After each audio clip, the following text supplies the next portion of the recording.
In this session, I want to go through 5 ideas which I think, if you're a beginner in Python, really make a massive difference towards your overall learning experience and how effective you become later on down the line. Now, these are just 5 of my kind of personal favorites. Of course, this isn't the be all and end all, but these were things which, if I was to kind of go back in time and start again, I would try and do right from the offset. Admittedly, I didn't do, I guess, nearly all of these when I first started.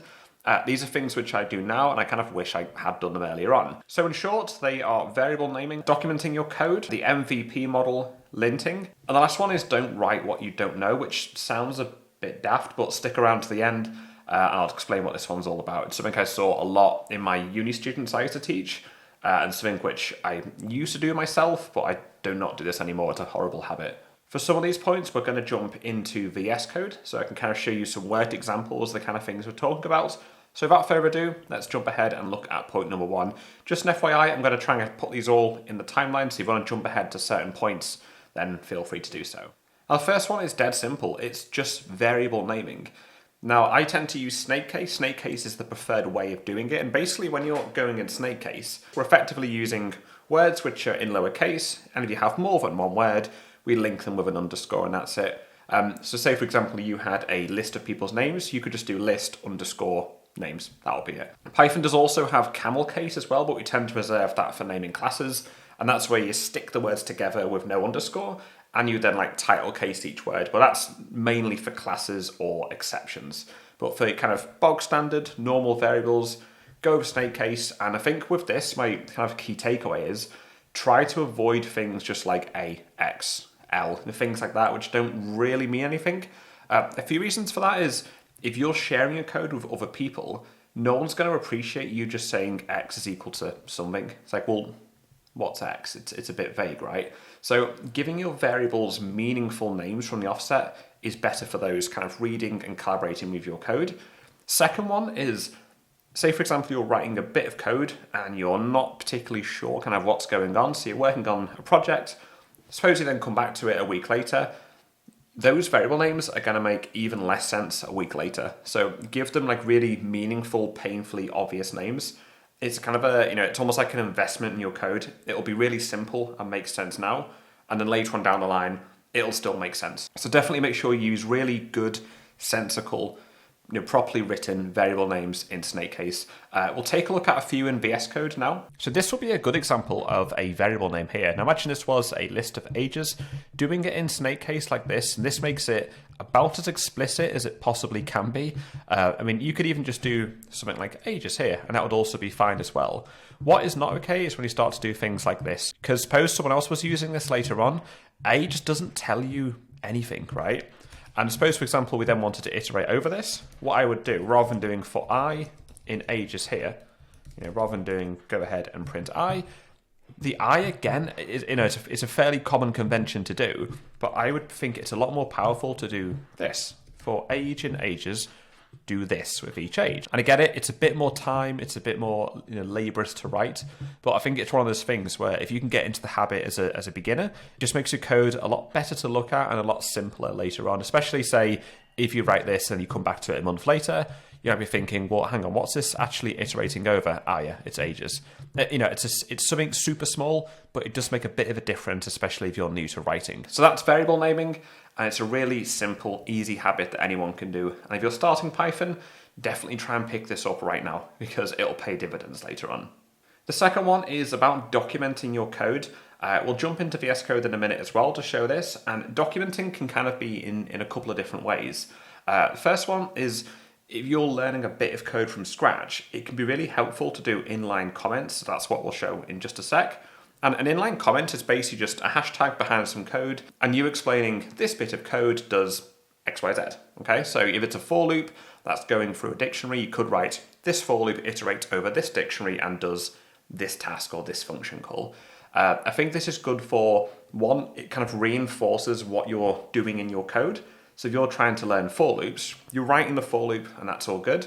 But then kind of you trying to describe it in simple English, I think is really good for reinforcing what you've just done. Second of all as well, I used to write them down in like a little notepad. So if I was learning things like for loops and functions, I would just try and write in simple English what I've just done. So if I'm doing for loops, I'd write something like, this for loop is able to iterate over this item, which is an iterable, and for each item, I can do this function call or this task and so on. It just makes things a bit nicer. It kind of reinforces learning. So you're not just doing your code, you're kind of doing this extracurricular bits around your code as well. Just kind of broadens what you're doing, and for me, it was really helpful. So again, if you're brand new to Python, just have a go at writing down what you do some comments in your code as well, and a really good one for your functions, and this is a fantastic habit to keep, is writing proper documentation strings for your functions. We'll do this in VS Code, so let's switch over and take a look at it in there. So I've knocked together a simple program for this one. All we're doing is keeping a tuple of some scores. We have a pass mark, in this case 40, and we have a variable set to 0, which is going to keep track of how many students from this tuple have a score which passes. I've then got a simple for loop, which then says go through each score. If the score is greater than or equal to this pass mark, increment this by 1, and at the end print off how many students have passed. So if I just quickly run this, show you what it's doing. We've got 2 students that have passed, so we can see, because it's 40, we've got 54 and 65. And I've just done the first 3 lines of inline comments. So if I was starting this from scratch, here's what I'll do to keep this clear as possible. So I know this might sound a bit like overly explicit, but if you're doing a lot of things in Python at the same time, you might want to come back to this a week later and just have a really good sense of what your code's actually doing. So even being this explicit, saying this keeps track of how many students have passed, then you could say, for example, a tuple of integers representing scores. So say if I was going to do this bit now, I might say something like, so in this case, I've said for my for loop, let's iterate over each score. This line is just explaining that if a score is greater than or equal to the pass mark, then increment the passing score by 1, and of course I've then got an F string to show at the end. So it's just really simple descriptive text, and that's it. And again, I'll reiterate, we're simply reinforcing what we've done here by kind of describing it in simple English, and we're also giving ourselves a nice thing to go back and look at if we're looking at this code later on in our learning journey, and we just want a quick refresher on what certain bits are doing. And here's a function which at the moment has absolutely kind of no doc strings or type hints to it. So if I was doing this from scratch, the first thing I'd want to do is explain what my function is taking in and what it's giving back. So if I kind of hover over this for a second, you can see at the moment, VS Code is saying name is any, age is any. It has finished off and said, yeah, it's going to be a string. Well, that's just my VS Code editor. What you'd want to do is explicitly describe what your function is taking in. So in this case, I want name to be a string, and I want age to be an integer here. You'll notice I've done a bit of code which just says, if age is not an int, return this string. However, of course, if that doesn't come out as true, we're then going to come down here and say, let's return hello name, you are age years old. Because we're returning a string, we of course want to put that here as well as our type hint. Just something to bear in mind, Python doesn't actually enforce these. The way these show up is if I do this little function call here, it says name should be a string, age should be an int, this returns a string. Now they're called type hints for a reason. They're not actually, of course, enforced. It's just so when you open your function, you've got a bit of kind of stuff to go off and say, okay, I know what types I need to pass in. I know what I'm getting back, a string. What I would also do as well is do a little documentation string. So if I open up triple quotes here, we generally do a single line at the top to kind of give a high level overview. So you could do something like this. Now we tend to write this in like an imperative format, so don't do a plural at the front here. Make sure you end it in a nice full stop as well. And again, this actually opens up when you do this. So return an F string with the name and age displayed nicely. And you can even go a step further as well and do a description of your parameters and your return value. So you could, there's many ways of doing this. You could do something like this.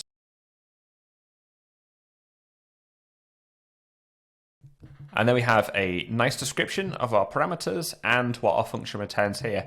I see lots of ways of doing this. It kind of depends what feels right to you. If you do use something like rough as well, rough can also try and auto-format this. And if you do use something like the rough formatter, rough can actually format this for you as well.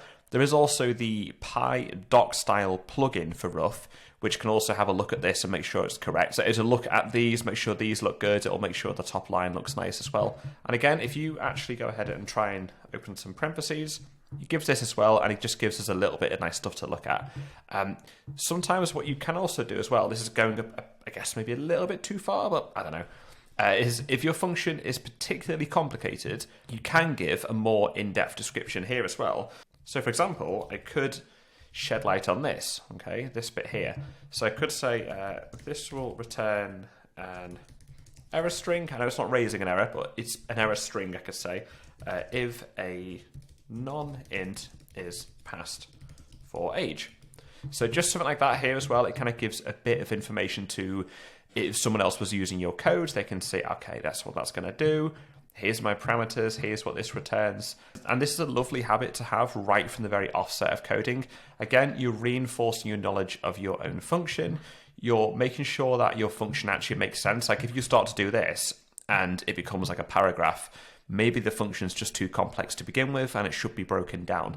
So yeah, I always try and do this now. We basically have to do them for work, but that's a good thing. It makes it so that the whole team of developers know, here's what this function does, here's what it takes in, here's what it gives back. Now the third one, which I'm not going to show an example of, is MVP. Now this stands for minimal viable product. You tend to see this in quite a few work areas. So if you work in like an agile environment, this is a kind of a popular model. The minimal viable product is basically, what's the smallest unit of work I could feasibly pass to do a task? So let's say, for example, you're writing a really simple project to iterate over some files in a directory, and you want to go through each file, find some text, and if you find some text, print it to the screen. All right, so pretty simple kind of first project for a new developer. The MVP for that is, can I just iterate through the files in the first place? So don't worry about opening them. Don't worry about looking for a string. Just try and get to this first benchmark, understand it at that point, kind of leave it, go away for a bit, come back, and then keep trying to build on it. I tend to find it's much better to learn if you kind of do it in these small kind of baby steps rather than let's make something absolutely perfect first go. That can be more frustrating. It's obviously a lot more difficult as well. So if you're starting a project, almost like write down, okay, rather than trying to finish this project in one go, what's like the easiest or most simplest step I could reach so I'm sort of happy with it? Get to that point, make the code as perfect as you possibly can, make sure it's documented, and then just give yourself some time away from your code. When you're happy, you can then come back and then try and improve on it and build on it. I think if you build some of your code and kind of go away or go for a walk or run, whatever, you've kind of got time to think about what you've done and kind of process it. And then when you come back, you're in a much better mindset to build and iterate on this product.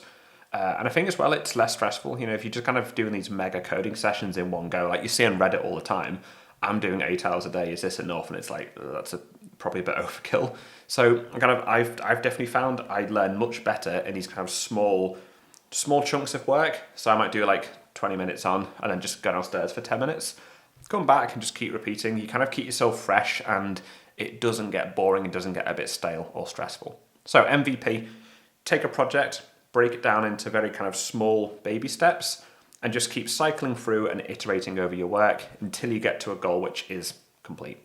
And the next one is linting. Now I do have a whole playlist on this and I really wish I'd used linting a lot earlier. Admittedly, tools like Rough just weren't really about when I first started.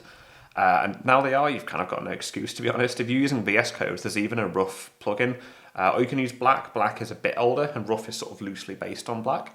But try and use some kind of linter right from the offset. Now, what I would do personally is I wouldn't just say, go linter, go and lint all my code and make it perfect for me. Things like Black or Rough can actually give you a preview to say, here's what I would change about your code. So do a bit of research into a linter, pick one that you like, maybe I'd start with Rough or Black, and try and run these tools in like a check setting. So don't make it automatically change your code, because then like you won't really know kind of what to change next time. Look at the things it would change and then kind of try and maneuver your code around that. So if you're recognizing things like, okay, it wants a space between an equal sign and an operand, and I'm not doing that, maybe let's now try and focus on doing it in my code instinctively, so I'm not like relying on the linter. So use the linter as a way to see, here's what I should be doing. Let's try and kind of do this naturally in my code. And of course, if you're doing as well as you can, there's absolutely no harm in using the linter to say, okay, I've done as best as I can. Now take the linter, run the linter through my code and make those final changes. So again, just to reiterate, use the linter to check first, see what it would change, just to get an idea of what kind of proper PEP8 kind of syntax looks like. And of course, once you've done as best you can then run it through and correct it.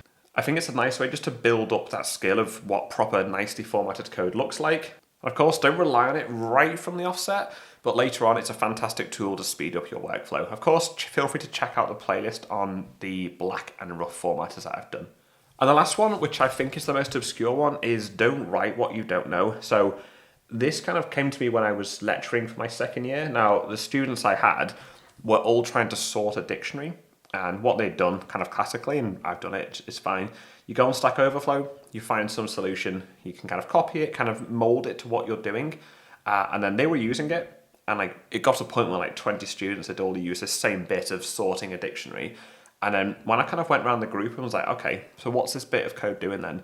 Like no one knew. They just knew it's sorting the dictionary, but they didn't know how. Whereas if they'd looked at what was actually going on, like I think they'd done like a dictionary comprehension, they'd used the sorted function, a dictionary comprehension and sorted.